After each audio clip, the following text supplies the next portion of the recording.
Good afternoon. This is the video newsletter for buysellshort.com for Sunday, December 6th. Pretty volatile session there on Friday. Of course, the jobs report was the reason behind that. We saw the fewest number of jobs cut since the recession began in 2007, only 11,000 jobs lost. Way better than the 130K loss that the experts were looking for, and we saw a big rally out of the gate on Friday. Market was up 140 plus on the heels of that news, and everything looked pretty good. But the reason we saw that really sharp sell off 2 hours in, we ended up reversing and dropping by about 50 points was let's switch over the US dollar because, as you know, uh, dollar up, market down, and that's exactly what happened. The economic data that came out on Friday was the surest sign yet that the recession is over. And as I mentioned in that alert I had sent out before the report there last week, the chances for a Fed rate increase were about 25% for August. After the jobs report came out, it jumped to a 100% chance of the Fed starting to raise rates next June through August is what they were looking at, and for that reason, the dollar spiked and the market sold off. I mean, we're still in that common theme. The Dow or the dollar actually got to its resistance line. It's at the downtrend line and right at the 50-day moving average. So it's going to be very interesting to see what happens here tomorrow. Chart looks great here on the dollar. I mean, we've got RSI breaking up through 50, positive MACD cross, positive ADX cross on stochastics, and a nice bounce. So if we were looking at this as a stock play, we'd be looking for a breakout on this one here in the next week. If we actually take a look at the 1 year chart, here you can see on the 1 year chart this downtrend that's pretty much been in place from the June lows. What we're going to be looking at very closely is if we can see the market move higher with the dollar going higher. That is going to be the next key test over the next month or so.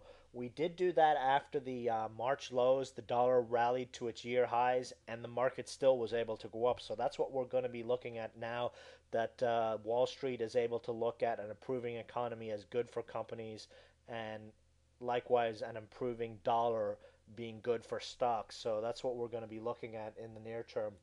Flipping over to the Dow daily chart, we're of course overbought. We still have lower highs in RSI. The Dow has been able to hold that 20-day exponential. That'll be the key level to watch here on any retrace if we have one. 10,300 is the level we need to watch. If we break this 20-day exponential again, we're looking for at least 200 plus point, actually 300 point drop down there to the 50-day moving average and the uptrend line support. Indicators don't look that great here. I mean, the market is chugging higher, but a lot of the indicators are telling us to be very cautious, even though December is typically a pretty good market or month for the market. But let's jump into some stock plays here. TRID finally looking very nicely set up.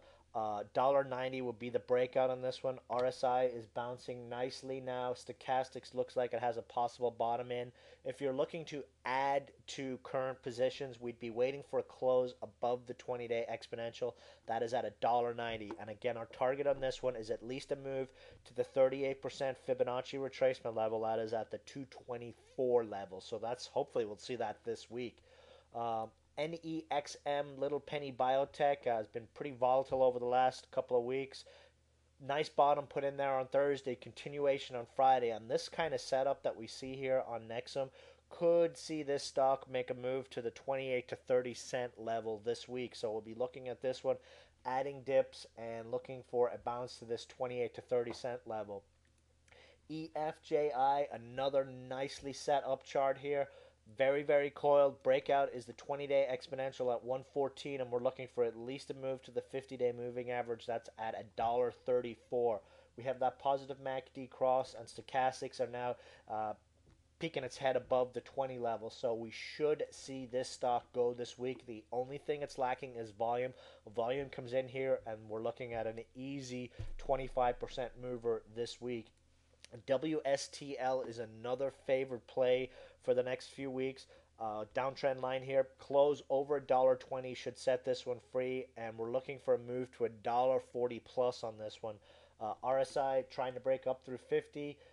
As you can see, we've got this symmetrical triangle in stochastics here, so we'll be looking for this one for a breakout here very, very soon. TSTR is another one that's been pretty volatile. You buy this one, $1.10 to $1.13, and look for a sell at the 20-day exponential. A close over $1.20 sets this one free with a $1.40 to $1.50 target on this one, and stops really easy right below the 200-day moving average at $1.10. And another one that is nicely oversold here, stochastics down under 20, so we'd be looking for a turn on this one as well this week. Again, we'll be keying off that $1.20 close as a breakout confirmation on this stock. EGHT, huge winner for us last week, up 30%. Nice little retrace on this one over the last three sessions, and typically what you see happen is when a stock spikes big like this, then retraces down. Day 2 to day 4 is about when you see the snapback rally, so we'll be looking for this one to pop back tomorrow or Tuesday at the latest, and for a move back to the mid 130s on this one. If it treads even lower, we'll be looking to add a lot more to play on the January effect. This is a stock that does very well every December to January, as we've mentioned before. And stochastics now down to 50, which is where we'd expect it to be when we've seen a sell-off after such a big move. So we'll be looking for that to snap back this week. AEZS is one of our biotech plays. They were presenting data this weekend. Hopefully we'll get a press release tomorrow morning. Target on this one on any positive news would be a move to the 200-day moving average at $1.32. Our other biotech play, CTIC, very nice for us over the last couple of days. Hit our first target there before the close on Friday. It was actually trading at $1.22 and after hours, and we'll be looking to see if this one spikes even higher come Monday morning. Now, one thing we've noticed, we mentioned Apple as a possible short slash put play last Sunday, and since then, stock has been down nicely. And on Friday, it broke through major support dating back to the July lows at the 50-day moving average. So a lot of the large cap tech stocks actually have charts like that. Baidu, Google, etc., etc. Even Amazon finally rolled over on Friday as well.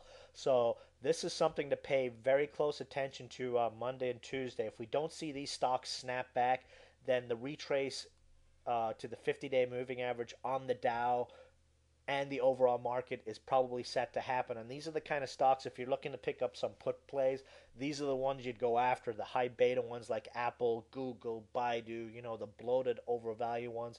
These will be the ones that give pretty nice downside. $1.85 would be support here on Apple, but again, we'll see what happens tomorrow. If we see further selling in these tomorrow, then the overall market's probably looking for at least a week or two of selling here, and probably, as I mentioned, what's going to drive that is a continued breakout on the dollar. We've got some nice plays going into this week, but we also have an eye to how this market is acting and how it acted on Friday. Again, the key is going to be how the market, or if the market is able to shrug off what the dollar looks like it's going to do. This dollar bounce that looks like it's ready to spring out here. If the market is able to hold up, hold its gains, or start to move higher, then we should be set here. So that's it for the video this weekend. Depending on how the market acts, we've been sitting on high cash and only playing a few plays right now. Let's see what happens here Monday and Tuesday, and we can dip our toes into more plays if the market is able to hold up and break out to new highs here. So that's it for the video. See you guys in the chat room tomorrow. Goodbye.